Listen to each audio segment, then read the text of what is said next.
But surely Annibale remembered the frescoes by Correggio for the interior of the dome of the church of San Giovanni Evangelista in Parma, where Correggio had used figures similar to and inspired by those of Michelangelo.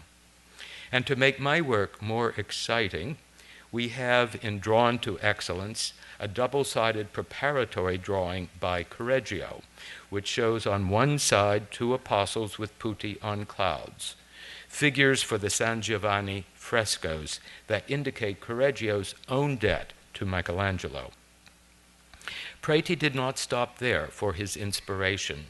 He arrived in Naples around 1653 and most immediately set himself in competition with the works of Giuseppe de Ribera, Naples' preeminent painter who had died in September 1651, so just 2 years earlier.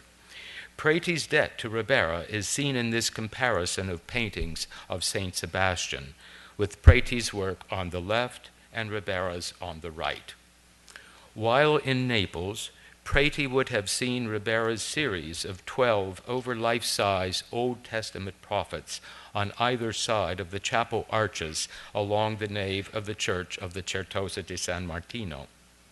Ribera's figures also owe a debt to Michelangelo's prophets on the Sistine Chapel ceiling, especially in the visual power of their forms, as well as their differences in mood, appearance, and placement within the schema of the artistic program.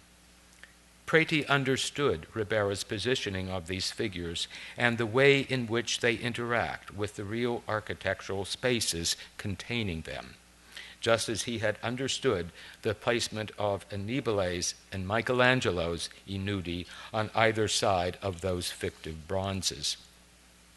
Preti also interjects another new element into his figures and compositions, one that he had learned just a year earlier in Rome, and which he derived from the power and dynamics of the sculpture of Gian Lorenzo Bernini.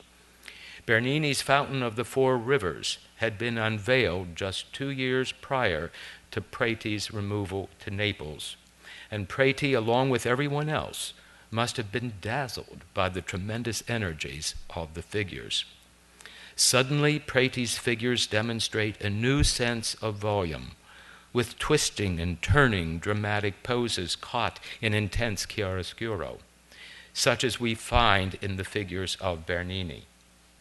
This new sense of volumetric energy became a fashion of high Baroque art, seen also in the work of Pietro da Cortona and Giovanni Lanfranco. With these two drawings, then, one can develop the broader panorama of artists and styles of this revolutionary period of Italian art.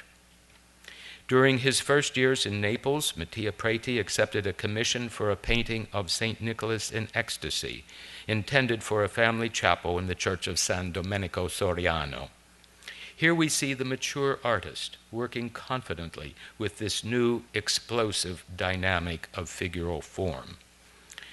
Preti moved to Valletta, Malta, at the bottom of the map here, in 1661, and early the next year began to paint figures and narratives in oil on the stone of the co-cathedral ceiling, where he worked until the summer of 1666.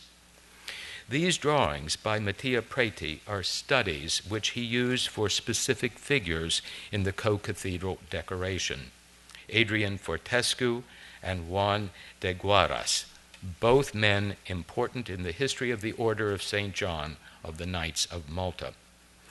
Preti's drawings can be used simply as studies of the human figure, but they have been achieved through the lens of an artist who had experienced all of the major trends in style and presentation from the High Renaissance and into the Baroque period, culminating with his great work at the co-cathedral, known as one of the finest monuments of late Baroque painting. As we have seen from these two drawings in our exhibition, the value of such drawings to our teaching of the history of art cannot be overestimated. Using just these drawings, we are able to bring to life the major areas of study from the Renaissance and Baroque periods, as well as their antecedents in the classical world. It is a joy to all of us who are students of the history of art to have here at Smith College such superlative drawings to inspire us in the galleries as well as in the classrooms. And we are deeply grateful to the collector of these drawings in permitting them to be with us this entire semester at the Smith College Museum of Art. Thank you.